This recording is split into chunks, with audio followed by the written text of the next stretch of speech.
경칩 산수유꽃이 피기 시작하고 벌들이 꽃놀이를 하고 있습니다.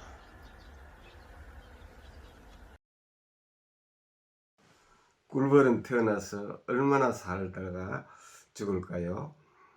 미국의 딕 로저스는 겨울벌은 6개월을 살고 여름벌은 6주를 산다고 했습니다. 꿀벌이 태어나는 것은 이왕벌은 16일 만에 잘 아시는 대로 태어나고 일벌은 21일 만에 태어나고 수벌은 24일 만에 태어납니다. 참 신비로운 것은 알로서는 똑같이 3일, 모양도 같고 크기도 같고 수벌은 무정란입니다만은 그렇게 크기와 모양이 똑같은 벌들 알이 3일 동안 알로 있다가 애벌레로 부화한 다음에는 약 6일간 여왕벌은 5.5일, 일벌은 6일, 수벌은 6.5일 동안 애벌레로 생활하다가 그 다음에는 덮개를 덮고 있습니다. 이 덮개를 덮은 다음에는 열만 필요한데, 그리고 여왕벌은 16일 만에 태어나고 일벌은 21일 만에 태어나고 수벌은 24일 만에 태어납니다. 이것은 꿀벌을 관리할 때 가장 기본적인 지식이고 그것을 잘 이용해야만 됩니다. 예를 든다면은 수정벌로 하우스에 넣거나 그럴 때 벌은 소복히 많이 붙은 벌을 갖는데 수정이 잘 안 되는 수가 있어요. 이것은 일벌이 아직 외역을 하지 않을 때이기 때문입니다. 수정은 외역벌이 하는데 내역벌은 이렇게 태어나서 약 18일 동안 내역만 합니다. 내역을 하다가 외역을 하는 기간 18일이 지나야 외역을 많이 합니다. 벌이 아무리 많아도 어린 벌, 젊은 벌들은 외역을 할 줄 모릅니다. 극히 일부만 외역을 한다고 되어 있습니다. 그렇기 때문에 그 시기를 잘 맞춰서 일벌이 태어나도록 해야 됩니다. 지금쯤은 이제 벌을 깨우고 거의 한 달이 지났는데 이제 20일 만에 태어난 일벌들은 이제 거의 내역벌로 일을 하기 시작하고 그 본벌을 키운 겨울벌들은 죽어 들어가는 그런 시기입니다. 이때는 충감현상이 일어나는데 충감현상을 모르고 그냥 벌을 잘못 관리하다 보면은 좀 낭패를 당하는 수도 있습니다. 너무 일찍 깨우거나 보온이 덜 됐거나 잘못해서 본벌을 기르고 수명이 일찍 다하고 죽는 수가 있습니다. 이것은 너무 일찍 본벌을 깨우는 것. 겨울벌은 지난번에 말씀드렸듯이 겨울벌은 한 마리가 10마리가 한 마리를 기르고 여름벌은 한 마리가 10마리를 기른다는 말이 있습니다. 그렇게 정확하지는 않습니다만은 자튼 겨울벌이 새벌을 기르는 데는 그렇게 많은 노동이 들어가고 수명이 단축됩니다. 지금은 이제 본벌을 깨우고 바로 산란이 많이 들어간 것이 아니라 장려사양, 작은 먹이를 두고 온도가 맞으면은 그 숙성된 화분떡을 먹으면서 산란이 시작하는데 한 5일, 일주일쯤 지나서 탄력을 받아서 많이 산란하게 됩니다. 이제 우리 벌은 2월 6일날 입춘이 지나고 깨웠으니까 지금쯤 햇벌이 많이 태어나는 시기입니다. 그리고는 겨울벌은 많이 죽어 들어가는 시기인데 이따가 한번 현장에서 그 벌도 보도록 하겠습니다. 이런 충감현상이 너무 일찍 깨우거나 온도를 맞추지 못하거나 조건이 되지 않을 때 본벌을 기르면서 많이 죽는 수가 있습니다. 지금 바로 이 시기가 햇벌이 태어나고 겨울벌 그 햇벌을 기른 벌들은 죽어 들어가는 시기이기 때문에 이때 충검 현상을 잘못하다가는 많이 나타나는 수가 있습니다. 그리고 꿀벌은 거의 다가 일벌의 역할, 새끼를 기르고 꿀을 갖고 오고 꿀을 만들고 모든 것이 거의 일벌의 역할입니다. 완전한 민주공화국이죠. 여왕벌이 있다고 해서 여왕벌의 그 꿀벌의 활동에서 간섭하는 것이 하나도 없습니다. 오직 알만 낳고 후손이 번영하도록 하는 그런 책무만 있지 그 꿀벌 공화국을 하나도 간섭하지 않습니다. 어느 나라처럼 혼자서 마음대로 하는 그런 시대가 아닙니다. 인간 세상도 다스리는 것이 세 가지가 있다고 옛날 우리 스승이 얘기를 하셨습니다. 덕치와 인치와 법치라고 말씀하셨는데, 덕치는 옛날 요순 시대나 있었지 그건 있을 수가 없고, 인치 시대가 임금이 다스리는 그런 시대가 너무 오래 계속되었다고 했습니다. 덕을 가진 임금은 나라를 좀 잘 다스릴 수 있었을까? 인치가 되면 안 된다고 했습니다. 오늘날은 법치 시대인데 그 규정에 따라서 하는 것이 아니라 권력을 가진 자가 마음대로 하는 그런 사회가 되어서는 안 되겠습니다. 꿀벌은 완전한 민주공화제로서 일벌들의 의사에 따라서 살림을 나거나 번성하거나 여왕벌이 알을 낳거나 모든 의사가 일벌의 의사, 일벌들이 그렇게 만들어가서 꿀벌 공화국이 유지가 되고 있습니다. 꿀벌이 태어나서 하는 일은 일벌 중심으로 얘기한다면 21일반에 태어난 일벌은 맨 처음에 몸단장을 하고 희주리한 색깔로 태어나서 꿀을 먹고 원기를 회복하고 권력을 회복한 다음에는 그 다음에는 새끼를 기르는 일이 맨 처음부터 시작하는 일입니다.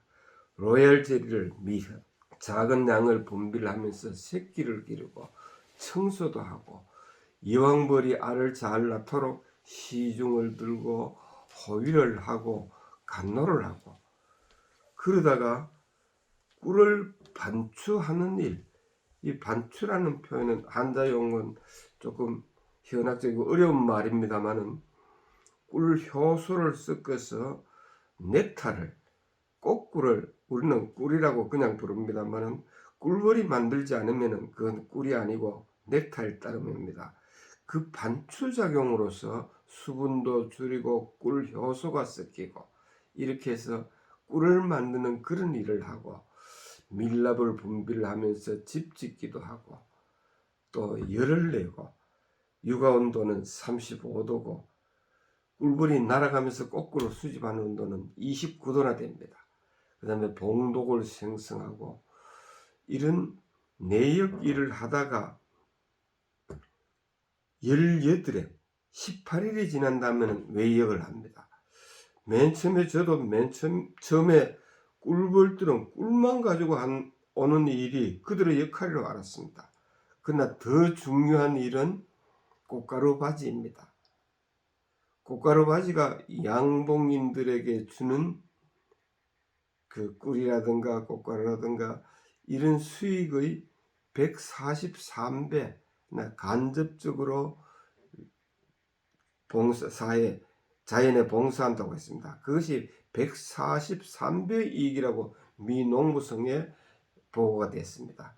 그 다음에 꽃꿀을 모으고 꽃가루를 모으고 물을 모으고 프로폴리스를 모으고 이런 일을 하다가 집을 지키기도 하고, 집을 지킨 일이 늙은 벌이 집을 지킨다고 이렇게 생각했던 것이, 요사이는 이제 건강한 벌들, 외적이 침입하거나 자기 공동생활에 꿀벌 공화국에 위험이 온다면 그들은 석침을 갖고 공격을 하는 그런 집 지키는 일을 하다가, 그래 늙으면은 일을 하다가 죽습니다. 자연 속에서 떨어져서 일을 하다 죽는데, 이 기간이 내역을 18회 하고, 물론 거기에는 내역과 외역을 겸하는 일도 있습니다. 최근 일본 자료에는 보면 5일 만에도 밖에 나가는 벌이 있고 7일 만에 외역을 하는 벌이 있다고 그렇게 발표된 것을 봤습니다만은, 내역과 외역을 하는 일은 조금만 있고 18에 들어가면 외역만 합니다. 외역하는 벌들은 외역을 할 줄 모릅니다. 앞으로 그런 것 얘기를 하겠습니다만은, 그렇기 때문에 꿀벌에게는 꼭 쉬는 공간이 필요합니다. 벌들이 바글바글 많이 있는데 거기에서 외역하는 벌들은 내역을 할 줄도 모르면서 거기에 있으면은 걸고치기만 하고 내역하는데 방해가 됩니다. 그렇기 때문에 꼭 쉬는 공간이 있어야만 합니다. 그리고 꿀벌의 행동각을 연구한 폼프리시는 참 감동적인 인생을 살았습니다. 1786년에 태어나서 오스트레일리아가 아니고 호주가 아니고 오스트리아에 태어나서 독일에서 주로 활동을 했습니다만, 그는 꿀벌의 행동각, 의사전달, 더 쉽게 말하면 꿀벌의 춤, 이것을 연구를 했습니다.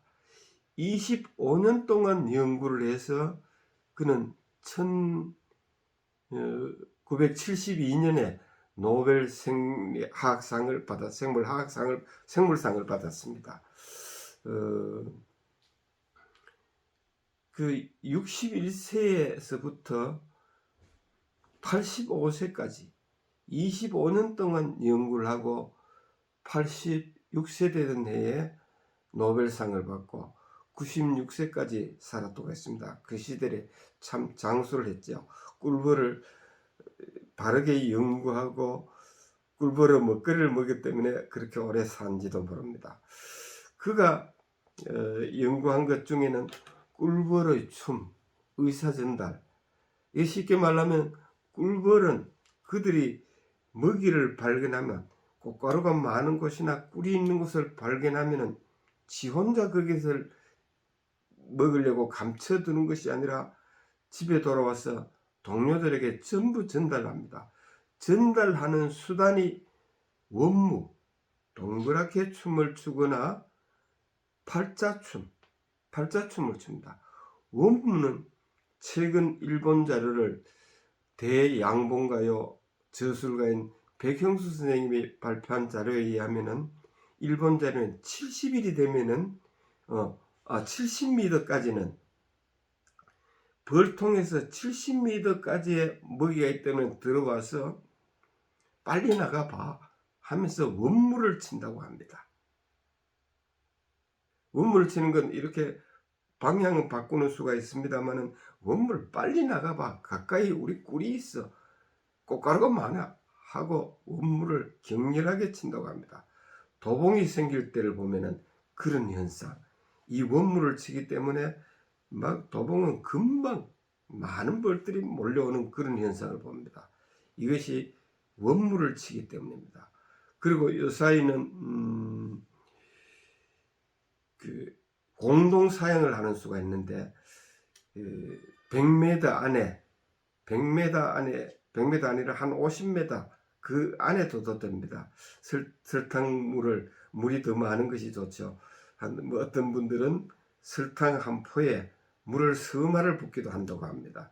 그렇게 묽게 해서 공동 사용을 해놓으면 벌들이 들어가서 그걸 발견한 벌들은 원물을 쳐서 빨리 나가봐, 벌통 가까이 우리 먹이가 무진장 있어, 이렇게 전달하게 됩니다. 그리고 멀리 있는 것은 와서 태양가의 방향을 가르치면서 팔자춤을 추게 됩니다. 꼬리춤이라고도 부르죠.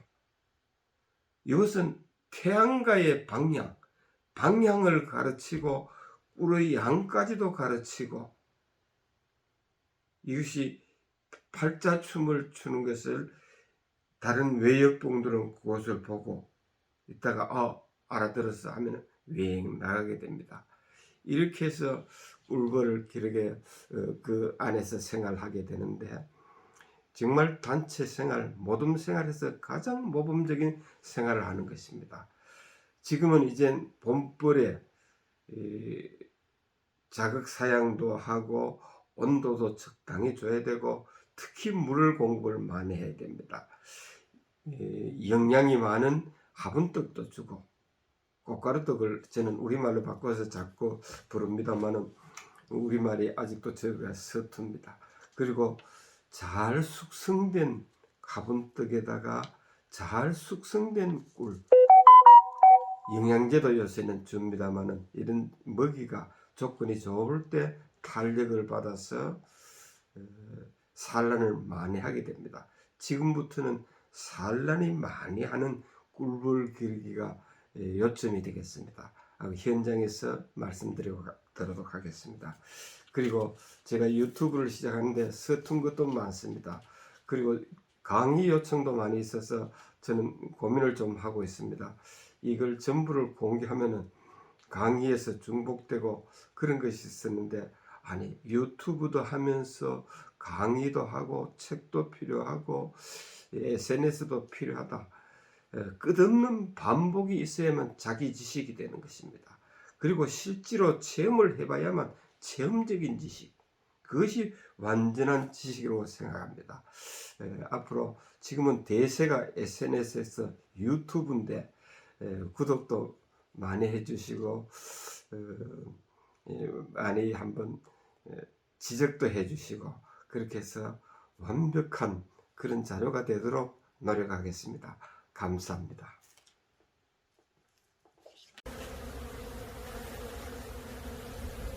네, 6장으로 월동한 것을 5장으로 줄이고, 5장 양쪽 가에는 우드락 보온판 아이소핑크라는 벌들이 닳기 쉬운 그런 보온판으로 집어넣었습니다. 지금은 우드락 보온판을 내고 갉고 양쪽으로까지 확대되고 있습니다. 양쪽 가에 벌집은 한쪽은 먹이장이고 한쪽은 산란을 나가도록 그렇게 했습니다. 곧 여기서 넘치게 되면은 안쪽으로 보온판을 빼내고 안쪽으로 집어넣고, 그러지 않으면은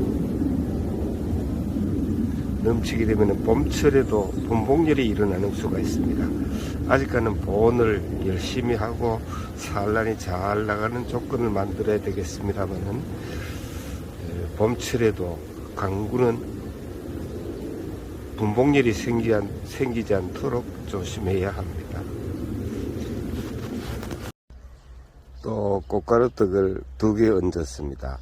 하나는 작년 가을에 화분떡 꽃가루떡을 숙성한 것이고, 하나는 조합의 프리미엄 화분떡으로서 한 2월 동안 숙성시킨 것입니다. 그 위에 봉지 상향을 더 올리겠습니다.